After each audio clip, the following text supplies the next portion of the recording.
Finally কোয়ার্টারে কেমনভাবে বাবুর বার্থডে সেলিব্রেশন করলাম সেটাই আজকে তোমাদের সঙ্গে শেয়ার করব এই ভিডিওটায়। তো বিকাল থেকেই মানে ভিডিওটা শুরু করেছি, সন্ধ্যা থেকে বলতে পারো। এই আস্তে আস্তে সব লোকজন আসা শুরু হয়ে গেছে। এই যে কেকও চলে এসেছে বাবাই, মানে পাশের ওই দিদিকে বলেছিলাম কেকটা বানিয়ে দিতে, উনিই বানিয়ে দিয়েছে। সত্যি কথা বলতে আমার বানানোর খুব ইচ্ছা ছিল, কিন্তু আমি টাইম পাইনি বানানোর জন্য। এই আর কি, একদিন আগে বানিয়ে রেখে দিলে ভালো হতো। তো এইখানে এই যে ব্যানারও লাগানো হয়েছে, মানে এটা তো ফার্স্ট মানে আনাই হয়েছিল না, তারপরে ওই দাদা আর ওই দাদার ওয়াইফ মানে নিয়ে এসছে মার্কেট থেকে। তো এখানে সবাইকে কোল্ড ড্রিঙ্কস দেওয়া হচ্ছে, সবার ফার্স্টে সবার জন্য কোল্ড ড্রিঙ্কস ছিল, সবাই সেটাই খাচ্ছে।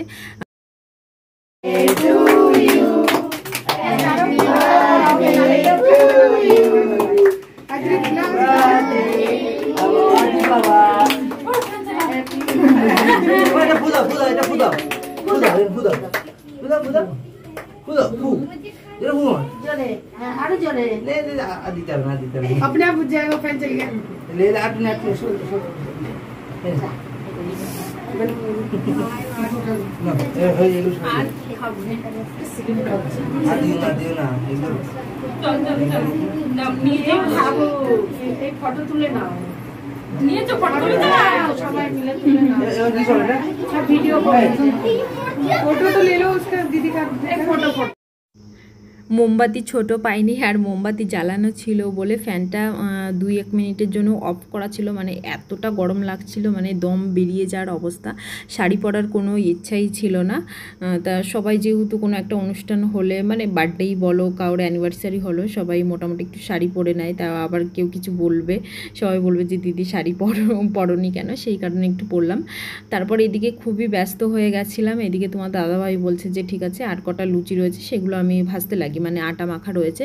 আমি চেয়েছিলাম যে সমস্ত কিছু ভেজে রেখে দেবো, রান্নাবান্না যেহেতু আমি সব একা কমপ্লিট করে রেখেছি, আর লুচিটা ভাজার সময় তোমাদের দাদাভাই একটু হেল্প করে দিয়েছিলাম। ভাবলাম যে সমস্তটাই ভেজে রেখে দেবো। তোমার দাদাভাই বলছে না, ভাজতে হবে না।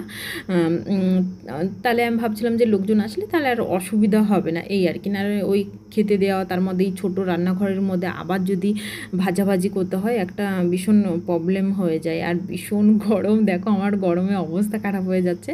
আর বাচ্চারা মানে মেয়ে ছেলেরা বলতে গেল, মেয়েরা এই রুমটায় বসেছে, আমার রুমটার মধ্যে ওই বেডের উপরে একটা ম্যাট বিছিয়ে দিয়েছে, কারণ এই রুমটার মধ্যে কুলার রয়েছে, তো তার জন্য আর অসুবিধা নেই। আর ছেলেরা এই বারান্দায় এখানে বসে গিয়েছে। আর এই রুমটা ফাঁকাই রয়েছে, পাশের রুমটা, কারণ এটার মধ্যে ফ্যান নেই। এবার এইখানে তো কেউ এসে বসতেও পারবে না, এরকম অবস্থা। তো এই যে এই দিদিটা বসে রয়েছে, দিদি এসে কিন্তু আমাকে প্রচুর হেল্প করে দিয়েছে, কারণ সমস্ত হ্যাপি বার্থডের ব্যানারটা কিন্তু দিদি আর দাদা মিলেই টানিয়েছে। আর এটার কথা তো আমার খেয়ালই ছিল না, মানে ব্যানারটার কথা।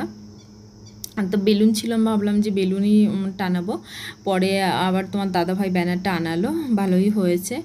তো ফ্রিজ থেকে একটু ঠান্ডা জল আর মিষ্টি পার করে দিলাম। 2 রকমের তরকারি ছিল, তোমাদের সঙ্গে তো আগেই শেয়ার করেছি। মিক্স ভেজ আর কাবলি চানা, মিষ্টি, তারপর হচ্ছে কেক, রায়তা, লুচি, এইসবই ছিল। কারণ কি এইখানে তো ভাত কেউ একটা পছন্দ করে না, তার জন্য সবার বার্থডে বলো অ্যানিভার্সারিতে এই লুচি, রায়তা, তারপর হচ্ছে কাবলি চানা, এইসবই খেতে দেওয়া হয়।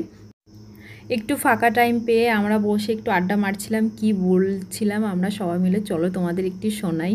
बहुत टेस्टी खाना बनाई सच में। थोड़ा सा नहीं थोड़ा चखी ना, मेरी बेटी को दिया था आपने, तो उससे थोड़ा खाई, बहुत टेस्टी थी। मतलब एक ही सब्जी खाई, छोले भटूरे जो खाई बहुत टेस्टी थी। बाकी मैंने देखा तो टेस्टी होगी, लेकिन बहुत सुंदर। सच में थैंक यू। हम सबको इतनी गर्मी में बुलाने के लिए, इतनी गर्मी में बुलाने के लिए बहुत धन्यवाद। घर में खाना नहीं बनाना पड़ा आज। हाँ, तो इधर आके हेल्प करना पड़ा। हाँ, वो तो मस्ती में रात का खाना बच गया लेकिन हाँ लोगों के लिए स्पेशल चावल बनाना पड़ा। বাঙালি মানুষ তো একটু ভাত না খেলে হয় না। তাই এই দিদি এসেই আমাকে বলছে এই লুচি কিন্তু খাবো না, তোমার ঘরে ভাত আছে কিনা। আমি বললাম হ্যাঁ, দুপুরের ভাত রয়েছে, তোমরা তাহলে ওটাই খেয়ে নিও। তারপর তোমাদের সঙ্গে কিছু একটু ফটো শেয়ার করে দিলাম। সেভাবে সত্যি কথা বলতে ভিডিও করতেই পারিনি। তো এই ছোট্ট ভিডিওটা কেমন লাগলো অবশ্যই কমেন্ট করে জানিও।